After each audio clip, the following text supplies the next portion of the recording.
అక్షయ Tritiya special offer Mukunda జ్యువెలరీలో 22 carat gold పై flat 20% వే off and no making charges. April 17 నుంచి 20 వరకు మాత్రమే. ఇన్నాళ్ళు నేను ఇది హిందువు అనుకున్నాను. రీసెంట్ గా చర్చిలకి వెళ్తానంటే ఏదో చర్చి ఫాదర్లే ఆయన ఏదో పూజించుకుంటున్నాళ్ళే అనుకున్నాను. ఈ బుద్ధి ఏందో అర్థం కావట్లేదు అన్న. యేసు ప్రభు చెప్పాడా? యేసు ప్రభు ఏమని చెప్పాడా ఈ ముండ మోపులకి? నాకు అర్థం కావట్లా. హిందూ దేవుళ్ళని తిట్టమని ఏడ రాశాడు? ఆయన రాసిన క్రిస్టియన్ బుక్ లో ఉందా? ఏడుందన్న హిందూ దేవుళ్ళని తిట్టమని, హిందూ దేవుళ్ళ గురించి మాట్లాడమని ఇట్లాంటి పనికిమాలిన ఎదవలు? ఏదో ఒక పలుకుబడి ఉంది. నేను ఆదరించింది ఏది? Cinema field. సినీ ఫీల్డ్కే చెత్త తెచ్చేలాగా చెత్త నాయాలు తయారవుతున్నారు. ఇలాంటి చెత్త నాయాలు ఏమనాలి? ఈ చెత్త నాయాల గురించి కనపడితే కొట్టాలనే ఫీలింగ్ కలుగుతుంది ప్రతి హిందూ. ఏం తెలుసా నీకు? సీతారాముళ్ళు వలస వచ్చారా? నువ్వయ్యా వలస వచ్చింది. తమిళనాడులో అడుక్కు తింటా సిగ్గు శరం లేకుండా ఆంధ్ర వచ్చి హైదరాబాద్ వచ్చి తెలుగు సినీ ఫీల్డ్ మీద బతుకుతున్నా నువ్వు వలసదారుడివి. జ్ఞానం పోయిందా? బుర్ర ఏమైనా వయసు పెరిగే పడి బుర్ర ఏమైనా పోయిందా? ఏం మాట్లాడుతున్నావు నువ్వు? రాముడు గురించి మాట్లాడే అర్హత నీకుందా? రాముడు సీతల గురించి మాట్లాడే అర్హత నీకుందా?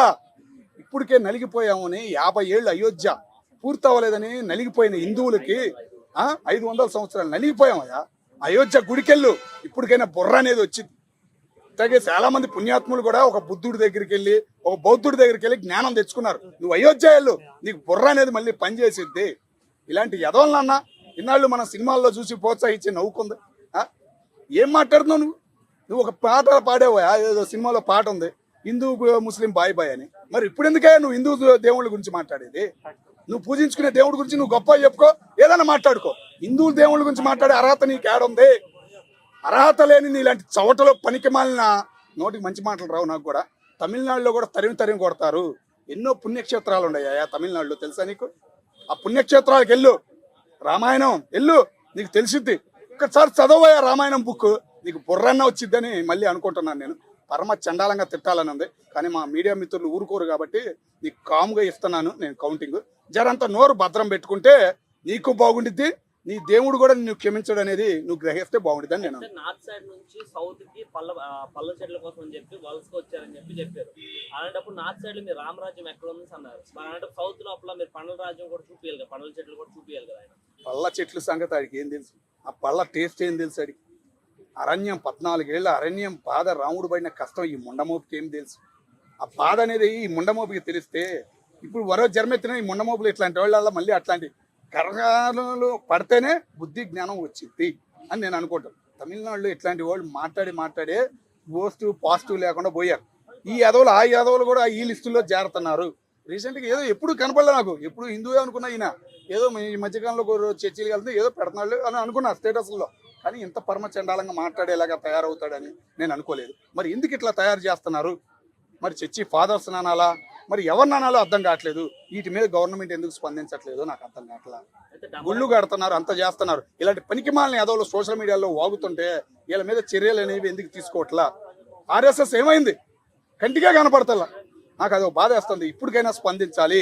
ఇలాంటి యదవల్ని రోడ్ల మీద గంజాయి దొరికితే ఎట్ట కొడుతున్నారు, ఇలాంటి యదవల్ని కూడా రోడ్ల మీద అట్ట కొడితే జ్ఞానం వచ్చిద్ది. అరే దేవుడు అనే ఒక భయం అనేది వచ్చిద్దని నేను అనుకుంటున్నాను. అలానే డమరగ మూవీ లోపల శివుడి పాత్ర కానీ చాలా దాంట్లో పాత్రలు అయితే చాలా హిందూ దేవుళ్ళు అంటే డబ్బుల కోసం మాత్రమే హిందూ దేవుళ్ళు కావాలి, లేదంటే వద్దా ఆయనకి? నేను అంటుంది అదే కదన్నా. అన్ని సీన్లు చూసామన్నా. ఈయన ఈ రోజు ఎందుకు మాట్లాడుతున్నాడు అనే బాధలోనే నేను తిట్టింది ఆయన్ని. ఏ రోజు అట్లా కనపడలేదు కదా. ఈ రోజు రాముడి గురించి, రాముడి చరిత్ర గురించి ఏం తెలుసు ఈ ముండమోపుకి? ఏం మాట్లాడుతున్నాడు వీడు? ఒకసారి అయోధ్య గుడికి వెళ్ళమనన్నా, ఎంత ఇబ్బంది పడుతుందో తెలిసిద్ది. ఆ గుడి ఎంత కష్టంగా కట్టారో తెలిసిద్ది. మరి యూపీ లాంటి ఆయన లాంటి ముఖ్యమంత్రులు ప్రతి రాష్ట్రానికి కావాలి మన హిందూ పరంగా అని కోరుకుంటున్నారన్నా.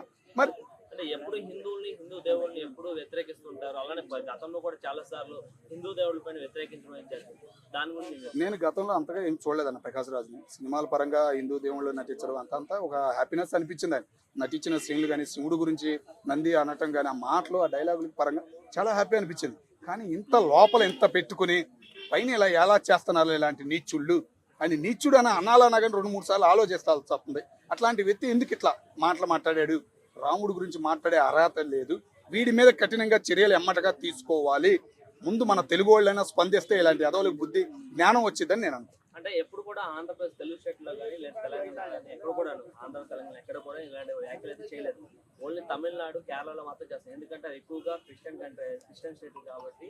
సో దాంట్లో మాట్లాడే అర్హత అక్కడ ఉందని చెప్పేసి అని చేస్తున్నారు. క్రిస్టియన్ కంట్రీలు అనొద్దు, క్రిస్టియన్ స్టేట్ ఆ మాట అనొద్దు. కేరళలో మన గుళ్ళు ఇంకా గుర్తింపు రాలా. తమిళనాడులో ఎన్ని గుళ్ళు ఉండయో మనకు తెలుసు, మనం ఎంతమంది వెళ్తామో తెలుసు. ఓకేనా? ఇప్పటికీ ఏమీ మాటలు అనొద్దు. అదిగో ఆ 2 కంట్రీలు కూడా మన హిందువే, కాపాడుకోవాల్సిన బాధ్యత మన అందరి మీద ఉంది. ముఖ్యంగా తెలుగు రాష్ట్రాల మీద కూడా ఉంది. దక్షిణ భారతదేశంలో హిందూ పరంగా ఉంది మన తెలుగు రాష్ట్రాలే. బాధ్యత అనేది మనకు కూడా ఉంది. కర్ణాటకలో కానీ, కేరళలో కానీ, తమిళనాడులో మనం నలిగిపోతున్న మన హిందూ దేవాలయాలను కాపాడాల్సిన బాధ్యత ప్రతి ఒక్కళ్ళకి ఉంది. అవి సోషల్ మీడియా ద్వారా ఒక్క వీడియో పెడితే చాలన్నా స్పందన అనేది బాగుంది. కాబట్టి కంపల్సరిగా వీటి మీద స్పందించాలని సోషల్ మీడియా మిత్రులను కూడా కోరుకుంటున్నాను. ఆయన పైన కేసులు కూడా ఏమైనా నమోదు చేస్తున్నారు. కంపల్సరిగా అయ్యిద్దాను. ఈ రోజే అయింది ఇది కాబట్టి రేపు ఎల్లుండి కంపల్సరిగా ఆయన మీద రియాక్షన్ ఉంటుంది. యాక్షన్ మీద రియాక్షన్ ప్రకాష్ రాజు మళ్ళీ తట్టుకునే పరిస్థితి, మళ్ళీ బయటకు వచ్చి క్షమాపణ చెప్పే పరిస్థితి కూడా రాబోతుందని నేను అనుకుంటున్నాను.